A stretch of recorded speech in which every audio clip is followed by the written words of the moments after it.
நிலை கவிதைகளை பற்றிய விஷயத்துல மிக முக்கியமான விஷயம் என்னன்னு பார்த்தோம்னா, ஏன் இந்த விளிம்பு நிலை கவிதைகளை படைக்க வேண்டிய அவசியம் இருக்கிறது என்றால், சமூக நீதி இல்லாத இந்த சமுதாயத்துல ஒரு சமூக நீதியான சமுதாயம் நமக்கு தேவைப்படுது.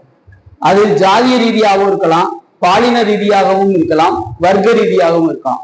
மெயினா அடிப்படையில இந்த 3 விஷயங்கள் தான் இன்னைக்கு உள்ள விஷயங்களா இருக்கு.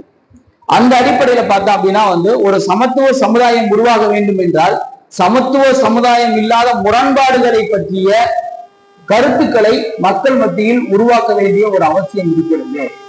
அப்ப அது எப்படிப்பட்டதாக இருக்கு?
ஏற்கனவே இருக்கிற விஷயங்களையே நம்ம சொல்லிக்கிட்டு இருக்கிறத விட அடுத்த கட்டமாக இந்த சமூகம் எதை நோக்கி நகர்ந்து கொண்டிருக்கிறது என்பதை அவர்கள் பட்ட அனுபவம், ஒடுக்கப்பட்டவர்கள், நசுக்கப்பட்டவர்கள், வர்க்க ரீதியாக பாதிக்கப்பட்டவர்கள் அனைவருடைய இயல்பான வாழ்க்கை முறைகளை பண்ணணும். இப்போ நம்ம இப்போ நாங்கள் தமிழ்நாடு ஊரக வளர்ச்சித்துறை தொழிலாளர் சங்கம்ங்கிறது துப்புரவு தொழிலாளர்கள், தூய்மை காவலர்களை பற்றிய ஒரு விஷயம். இப்போ நம்ம தோழர் அவர்கள் சொன்னதை போல கூட பார்த்தீங்கன்னா, நாங்கள் போய் வீட்டில் போய் அவங்க நிறைய குப்பைகளை அள்ளுறாங்க. அந்த குப்பைகளை அள்ளுறதுல நம்ம சாதாரணமாக கடந்து போயிடுறோம். நம்ம வீட்டில் இருக்கக்கூடிய குப்பையை 1 மணி நேரம் ஒரு நாள் முழுக்க வச்சுட்டு அடுத்த நாள் அந்த குப்பைக்காரவங்க கொடுக்கலைன்னா அது என்ன ஆயிடுது? நாட்டம் ஆயிடுது. நம்ம வீட்டுக்குள்ளே வைக்கிறது இல்லை. அதை நாம் அவங்ககிட்ட எப்படி கொடுக்குறோம்னா நொட்டாங்கையில் தான் கொண்டு போய் கொடுக்குறோம். அதை அவங்க 2 கையில் வாங்கிக்கிறாங்க. ஆனால் இந்த குப்பை அள்ளக்கூடிய தொழிலாளர்கள் ஒரு குறிப்பிட்ட ஜாதியை சார்ந்தவர்களாக மட்டும் இருக்கிறார்கள்.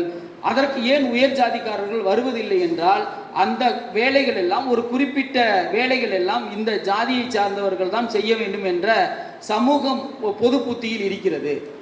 அப்ப இப்படிப்பட்ட பல்வேறு சமூக முரண்பாடுகள் இருக்கு. அவங்ககிட்ட கேட்கும்போது சொல்லுவாங்க, எவ்வளவுதான் கறிக்குழம்பு நல்லா மசாலா போட்டு வச்சாலும் பாய்க்கு கொண்டுட்டு போகும்போது நேற்றுக்கு காலையில் அல்லனா குப்பையோட வாடை தான் வருது அப்படின்னு சொல்றாங்க. அப்ப இவர்களுடைய இந்த உணர்வுகளை இந்த சமூகத்திற்கு பிரதிபலிக்க வேண்டும் என்றால் அது கவிதையால் மட்டும்தான் முடியும். அப்ப இதே மாதிரி தான் ஜாதிய ரீதியாக இருக்கக்கூடிய பல்வேறு பிரச்சனைகளை நம்ம பார்க்கிறோம். இன்னைக்கு தனித்தனியாக குடியிருப்புகளை உருவாக்கிவிட்டால் மட்டும் உருவாக்கி வைத்திருப்பது என்பதே ஒரு மிகப்பெரிய விஷயமாக இருக்கிறது. அதே நகர்மயமாதல், புதிய அறிவியல் கண்டுபிடிப்புகளின் மூலமாக பல்வேறு மாற்றங்கள் ஏற்பட்டாலும் கூட நவீன தீண்டாமை, நவீன பிரச்சனைகளை அறிவியல் ரீதியாக பாலின சமத்துவத்திலும் தீண்டாமையிலும் கொண்டு சேர்த்து கொண்டிருக்கிறது.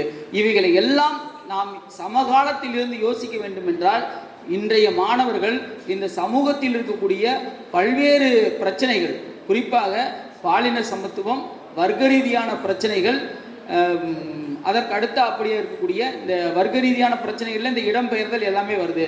இவைகளை எல்லாம் கண்கூடாக பார்க்க வேண்டும் என்ற அடிப்படையில் கூறி என்னுடைய ஒரு கவிதையை மட்டும் இங்கு வாசித்து அமர்கிறேன். விடிந்தும் விடியாமல் எளவு சொல்லும் வேலை இல்லை, குடித்தும் குடிக்காமல் பறையடிக்க தேவையில்லை. கக்கத்தில் துண்டும் வெக்கத்தில் தலை சொரிந்தும் கை நீட்டும் அவசியமில்லை. குலத்தொழிலுக்கு நாகரிக வண்ணமிட்டு தனதாக்கி கொண்டவருக்கு நன்றி நன்றி. நிமிர்ந்த முதுகை மீண்டும் வளைக்க தேவையில்லை.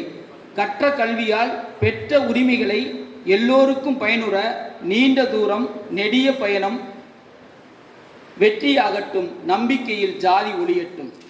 உன் அதிகாரத்திற்கும் உன் அடக்குமுறைக்கும் உன் அடாவடிக்கும் உன் அறிவிலிக்கும் உன் ஆணவத்திற்கும் உன் ஆக்ரோசத்திற்கும் உன் அக்கிரமத்திற்கும் உன் ஆசைக்கும் என் வீட்டு பெண்தான் பணையமா?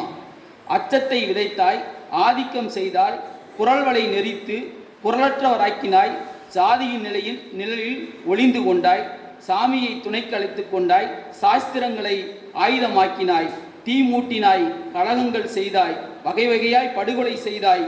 உன் அருவாள் கத்திக்கு என் இரத்தம் பூசி அழகு பார்த்து கொண்டாய், மகிழ்ந்தாய். மனச்சாட்சி இல்லா மதம் பிடித்த மிருகம் முன்னை வேட்டையாடுவது பெரிதல்ல. நான் இப்பொழுதும் மனிதனாகவே இருந்து கொண்டு ஜாதி மதம் பிடித்த மனித மிருகங்களை எதிர்கொள்கிறேன். மனதிற்குள் ஒளிந்து கிடக்கும் ஜாதி வக்கிரத்தை கீறி பார்க்கின்றேன். புண்களின் வடுக்களில் சிவப்பாய் இன்னும் இரத்த கசிவு. ஏனோ இன்னும் பொது புத்தியில் இருந்து மனம் மாறவில்லை. என் முகத்திற்கு முன்னால் நாத்தச் செருப்பை காட்டி கலட்டிவிட்டு பிஞ்ச செருப்பை தச்சு போட்டவன் என் செருப்பை பார்த்து பொறாமைப்படுகின்றான். பொழுதுபோக்காய் நாய்க்கும் எனக்கும் ஒரே வரிக்கு துண்டை எரிந்து கவ்வப்பழக்கியவன் என் வாரிசு சாப்பிடும் அழகை பார்த்து பொறாமைப்படுகின்றான். வீட்டு வாசலுக்கு வெளியே அம்மா சாமி என குரல் எழுப்பிட யாருடா சனியன் வந்துட்டான் என சலித்து கொண்டவன் என் வீட்டு வாசலில் வந்து யாருங்க வீட்டுல உள்ளே வரலாமா என உத்தரவு கேட்கின்றான். வெள்ளையும் சொல்லையுமாய் சொக்கா போட்ட மைனரு மேல் சட்டை போடாதே, வேட்டியை மடித்து கட்டாதே, துண்ட இடுப்புல கட்டச் சொன்ன மல்லுவேட்டி மகாராசா நான் போடும் சட்டைக்கும் வேட்டிக்கும் இணை தேடி பார்க்கின்றான். எப்படியோ சாவுக்கு மேலமடிக்க எளவு சொல்ல பிணம் எரிக்க ஊருக்கு தொண்டு வேலை செய்ய காலுக்கு செருப்பு தைக்க காலைக்கும் மாலைக்கும் பீயல்ல இயந்திரம் வந்து எல்லாம் சாதி கலப்பாச்சு. கல்யாணத்தில் கலப்பு வந்தா என்னடா? மூக்கு முட்ட மது குடிச்சு முச்சந்தியில் நீ கிடக்க தொட்டா தீட்டுன்னு சொன்னியே, நான் உன்னை தூக்கி போட நான் நிதானமா இருக்கேன்டா. ஊருக்கு ஒதுக்குப்புறமா உட்கார வச்சியே, நடுத்தெருவில் நான் இருக்க நகரம் வரவேற்க அங்க நானும் கூட நாட்டாமே தாண்டா. நாள் முழுதும் கால் கடுக்க நிற்க வச்சு நையாண்டி கதை பேசி ரசிச்சியே, அதிகாரி என்ன பார்க்க நீ வந்தா அப்படியே செய்யவா, இல்ல மரியாதை இதுதானு உட்கார வச்சு பேசவா? ஒன்றும் தெரியாத முட்டாளா நீ இருந்தும் உன் பிறப்பு கொடுத்த சாதி கொண்டு அதிகாரம் பண்ணுறியே. கருப்ப சிவப்பா சிவப்ப கருப்பா மாத்திய கற்பப்பைக்குத்தான் தெரியுமடா உன் சாதி. சோதனை குழாய் குழந்தைக்கு என்ன சாதி வைப்பியோ, இளவெடுத்த சாதிக்கு எப்ப சாவு வருமோ? இதுதான் இந்த எதிர்காலத்தை நோக்கிய ஒரு விஷயம்.